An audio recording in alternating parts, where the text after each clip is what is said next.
Hello students. आज हम करेंगे फाइनेंशियल प्लानिंग। फाइनेंशियल प्लानिंग क्या होता है? फाइनेंशियल मैनेजमेंट का एक इम्पोर्टेंट फंक्शन होता है। हर एक बिजनेस में ये परफॉर्म करना होता है, चाहे नया बिजनेस हो, चाहे पुराना हो, बड़ा हो या छोटा हो। क्योंकि कोई भी बिजनेस हो, फाइनेंस की ज़रूरत तो उसमें पड़ती है और ये ज़रूरी होता है कि उसे अच्छे से प्लान किया जाए, क्योंकि अगर अच्छे से प्लानिंग ना की गई तो फिर उसे मैनेज करना क्या हो जाएगा? मुश्किल हो जाएगा। आगे हम करेंगे concept of financial planning. Concept का मतलब, इसका मीनिंग क्या होता है, फाइनेंशियल प्लानिंग का क्या मतलब होता है। दो टाइप के कंसेप्ट होते हैं फाइनेंशियल प्लानिंग के, नैरो और ब्रॉड। नैरो कंसेप्ट क्या कहता है कि ये सिर्फ जो फाइनेंशियल प्लानिंग है वो सिर्फ और सिर्फ फाइनेंशियल रिक्वायरमेंट तक लिमिटेड है। मतलब ये देखना कि हमें फाइनेंस की कितनी ज़रूरत है, ये है फाइनेंशियल प्लानिंग। लेकिन जो ब्रॉड कंसेप्ट है वो क्या कहता है कि ये सिर्फ यहीं तक लिमिटेड नहीं है फाइनेंशियल प्लानिंग। पहले क्या होता है कि फाइनेंशियल रिक्वायरमेंट देखना कि कितनी ज़रूरत है, उसके बाद कैपिटल स्ट्रक्चर भी डिटरमाइन किया जाता है फाइनेंशियल प्लानिंग के अंदर।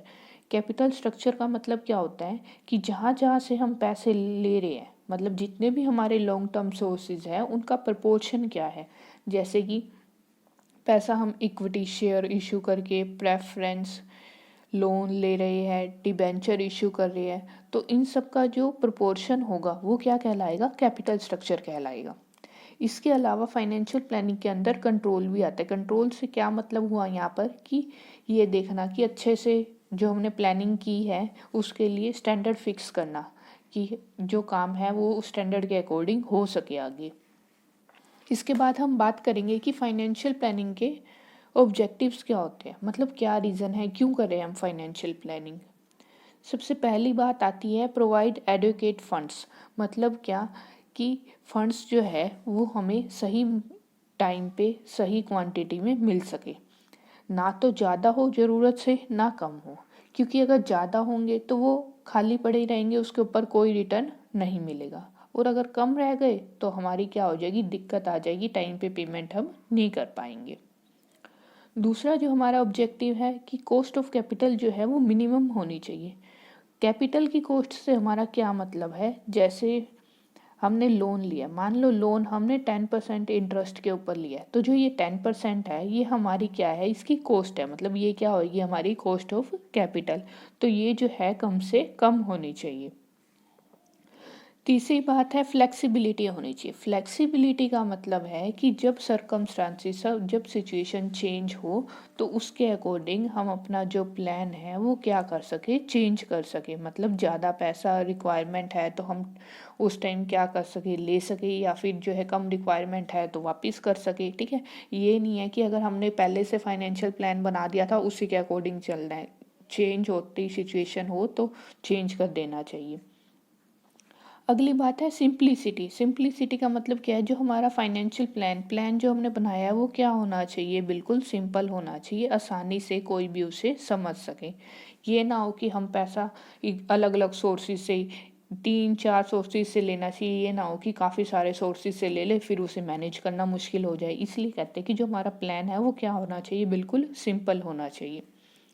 नेक्स्ट पॉइंट है लिक्विडिटी का। लिक्विडिटी का मतलब है कि हम अपने जो शॉर्ट टर्म डेब्ट्स है उनकी पेमेंट टाइम पे कर रहे हैं या नहीं कर रहे। इसमें किसकी बात की जाती है? शॉर्ट टर्म डेब्ट्स की। ठीक है, तो ये ज़रूरी है कि हम ऐसा प्लान बनाए कि हमारी जो लिक्विडिटी है वो मेंटेन रही जाए, हम टाइम पे जो है वो पेमेंट कर सकें।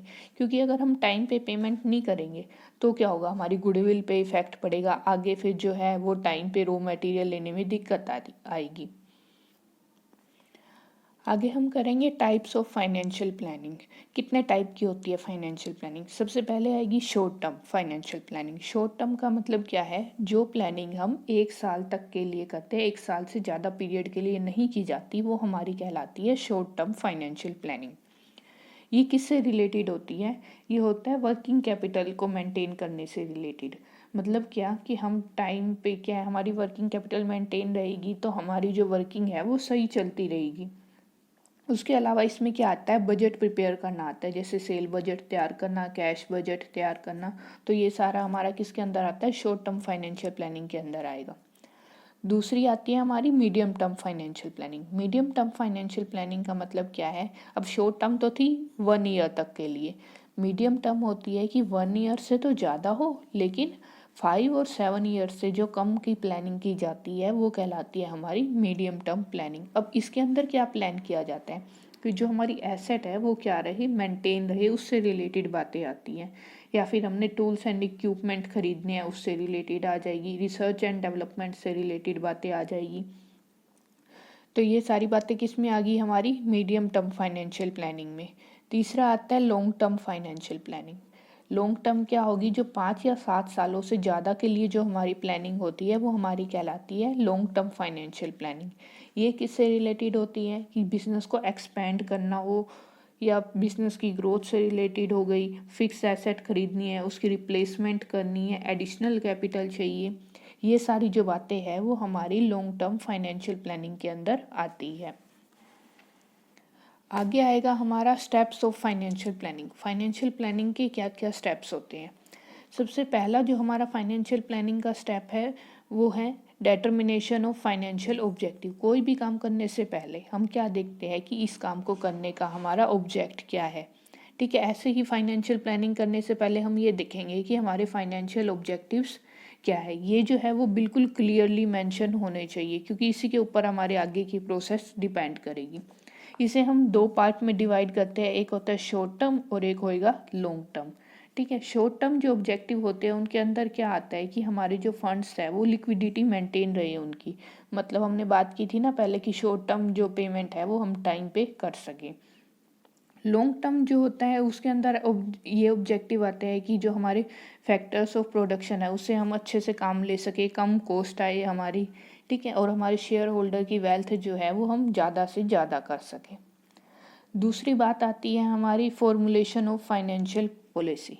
सबसे पहले ऑब्जेक्ट डिसाइड हो गया, उसके बाद हम देखेंगे पॉलिसीज़ का। पॉलिसीज़ का जो मतलब होता है वो होता है गाइडलाइंस, जो हमें गाइड करती है काम करते वक्त। ठीक है, फाइनेंशियल पॉलिसीज़ के अंदर क्या आएगा, किससे रिलेटेड गाइडलाइंस होएगी, फंड्स को क्या करना, प्रोक्योर करना कि कहाँ सही से हम ले सके, उसके बाद उसे एलोकेट करने से रिलेटेड होएगी पॉलिसीज़, और उसके बाद उसका यूटिलाइजेशन से रिलेटेड क्या होएगी पॉलिसीज़ आती है किसके अंदर, फॉर्मुलेशन ऑफ फाइनेंशियल पॉलिसीज़ के अंदर। तीसरा पॉइंट आता है हमारा फॉर्मुलेशन ऑफ प्रोसीजर। पहले ऑब्जेक्ट डिसाइड हो गया, उसके बाद पॉलिसीज़ देख ली, अब प्रोसीजर। प्रोसीजर का मतलब क्या होता है, कौन कौन से स्टेप्स लिए जाएंगे। प्रोसीजर बनाने का फ़ायदा ये हो जाता है हर एक जो पर्सन है उसको क्लियर हो जाता है कि उसने क्या करना है क्या नहीं करना है। ठीक है, इसके अंदर क्या होएगा कि जो एक्शन है वो सही से लिए जाएंगे। इसके अंदर क्या हो जाएगा कि जो स्टैंडर्ड वगैरह सेट किए जाते हैं, जो ये प्रोसेस होती है कि भाई स्टैंडर्ड सेट करना, फिर एक्चुअल देखना, कंपेयर करना, ये भी क्या होगी प्रोसेस किसके अंदर आएगी, फॉर्मुलेशन ऑफ प्रोसीजर के अंदर आ जाएगी। उसके बाद जो अगला पॉइंट आता है वो है प्रोविज़न ऑफ फ्लेक्सिबिलिटी।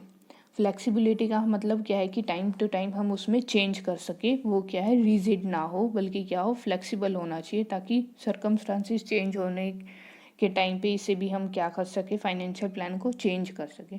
तो इसके अंदर क्या आएगा कि जो हमने ये तीनों बातें देखी है, ऑब्जेक्टिव, पॉलिसी, प्रोसीजर, ये फ्लेक्सिबल होनी चाहिए कि जैसे सिचुएशन चेंज हो तो इसमें हम चेंज कर सकें।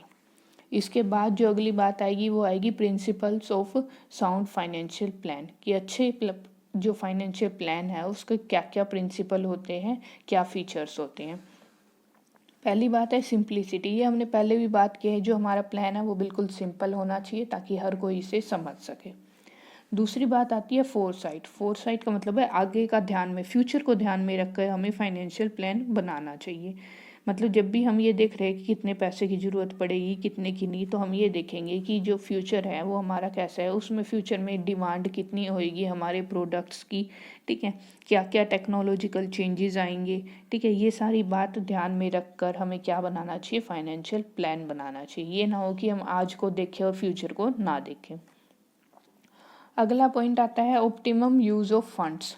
फंड्स को एक्वायर करना ही काफ़ी नहीं होता, बल्कि हम ये देखते हैं कि जो हमारे रिसोर्सेज है, जितने भी फाइनेंस हमारे पास है, उसका अच्छे से अच्छा यूज़ हो सके, ताकि जो हमारे फंड्स हैं ना तो सरप्लस में पड़े रहे और ना ही क्या हो कि कमी रह जाए, फंड्स क्या रह जाए, कम रह जाए, ऐसा भी नहीं होना चाहिए। ठीक है, तो ये देखना चाहिए कि जो फंड्स है उनका सही से क्या हो सके, यूज़ हो सके।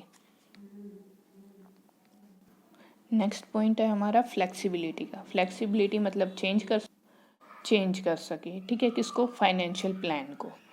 भाई जैसे जैसे हमारी सिचुएशन चेंज हुई है तो अगर ज़रूरत है चेंज करने की प्लान के अंदर तो हम उसे क्या कर सके, चेंज कर सके।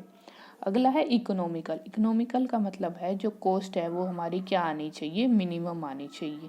ठीक है, क्योंकि कम कॉस्ट पे एक्वायर करेंगे फंड्स फाइनेंस को तो उसके बाद उसे क्या लग करेंगे, बिजनेस में लगाएंगे और ये देखते हैं कि भाई हमें उसके ऊपर कितना रिटर्न मिल रहा है। ये ज़रूरी है कि जो भी हम फाइनेंशियल प्लान बनाए वो कम कॉस्ट का होना चाहिए। ठीक है, उसके बाद है कंटीजेंसीज। कंटीजेंसीज का मतलब क्या है कि एमरजेंसी के लिए हमें क्या रखना चाहिए, फंड्स को अलग से रखना चाहिए। भाई ये है कि हमने ये तो देख लिया भाई आज करंट में हमारी इतनी रिक्वायरमेंट है और आगे फ्यूचर में इतनी होगी। ठीक है, उसके अलावा अलग से थोड़ा फंड किसके लिए रखना चाहिए, कंटीजेंसी अनसीन इवेंट्स के लिए मतलब अचानक पैसे की ज़रूरत पड़ जाए तो क्या हमारे पास फंड्स होने चाहिए।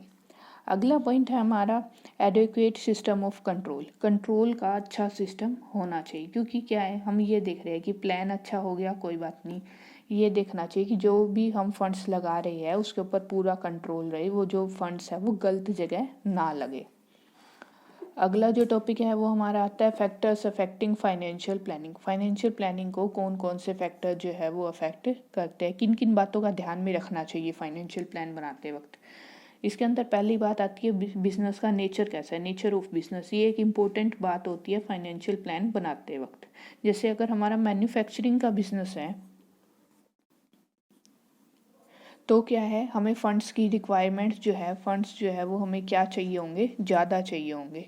ठीक है, तो उसके अलावा क्या है, ये भी देखना चाहिए कि हमारी इनकम की रेगुलरिटी कितनी है, ग्रोथ होने के कितने चांस है। भाई अगर ऐसा है ना कि हाँ हमारा ये है कि आगे बिजनेस में ग्रोथ होने के पूरे चांस है, तो हम क्या करेंगे, अपने जो फंड्स हैं वो भी शुरू से एस्टिमेट ज़्यादा लगाएंगे। भाई हमें ज़्यादा फंड्स की ज़रूरत है। ऐसे ही अगर किसी का बिजनेस है जो सीजनल टाइम पे चलता है तो हम ये देखेंगे कि उस टाइम पे जो फंड्स है वो हमारे पास ज़्यादा हो और बाकी टाइम अगर थोड़े कम होंगे तो भी चल जाएगा बिजनेस।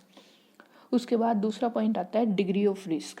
डिग्री ऑफ रिस्क के अंदर क्या आएगा, को ऐसी फर्म जिसका जो सेल है, अर्निंग है, वो फ्लक्चुएट होते रहते हैं। ठीक है, तो उस पर क्या होगी, ज़्यादा फंड्स की ज़रूरत पड़ेगी। ठीक है, उसको क्या, फंड्स की ज़रूरत क्या होगी, ज़्यादा होगी। कब, अगर जो हमारा रिस्क है वो ज़्यादा है तो।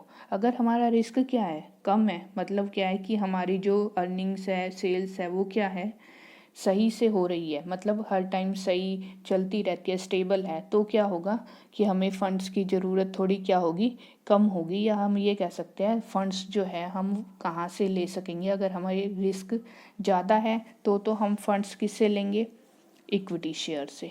अगर जो रिस्क क्या है, कम है, तो हम जो वो फंड्स है वो किससे ले सकते हैं, डिबेंचर से भी ले सकते हैं। अगला पॉइंट आता है हमारा स्टैंडिंग ऑफ कंसर्न। कंसर्न की स्टैंडिंग कैसे, स्टैंडिंग का मतलब क्रेडिट स्टैंडिंग, उसकी गुडविल कैसी है। ठीक है, अगर जो क्रेडिट स्टैंडिंग है कंसर्न की वो क्या है, अच्छी है, तो हम कहीं से भी अपना सोर्सेज कहीं से भी ले सकते हैं। ठीक है, कहीं से भी फाइनेंस ले सकते हैं। अगर हमारी स्टैंडिंग अच्छी नहीं है तो हमें ध्यान से फाइनेंशियल प्लान बनाना होगा। उसके बाद आता है प्लान्स फॉर फ्यूचर ग्रोथ। अगर हमें पता है कि हमने अपनी फर्म को आगे क्या करना है, ग्रोथ उसकी ग्रो होनी चाहिए और एक्सपेंशन होना चाहिए, तो क्या करेंगे, फाइनेंशियल प्लान बनाते वक्त उन फंड्स का भी ध्यान में रखा जाएगा।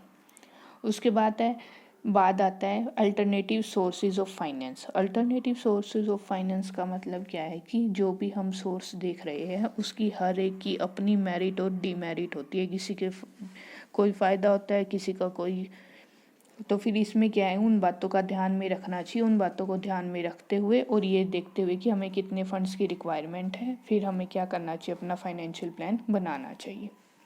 उसके बाद आता है एटीट्यूड ऑफ मैनेजमेंट। मैनेजमेंट का एटीट्यूड कैसा है, अगर ऐसा है कि भाई मैनेजमेंट जो है रिस्क ले सकती है या नहीं ले सकती, उसके अकॉर्डिंग देखा जाता है। जैसे कि अगर जो मैनेजमेंट है वो कंजर्वेटिव नेचर की है तो क्या है, ज़्यादा से ज़्यादा इक्विटी कैपिटल यूज़ की जा सकती है। ठीक है।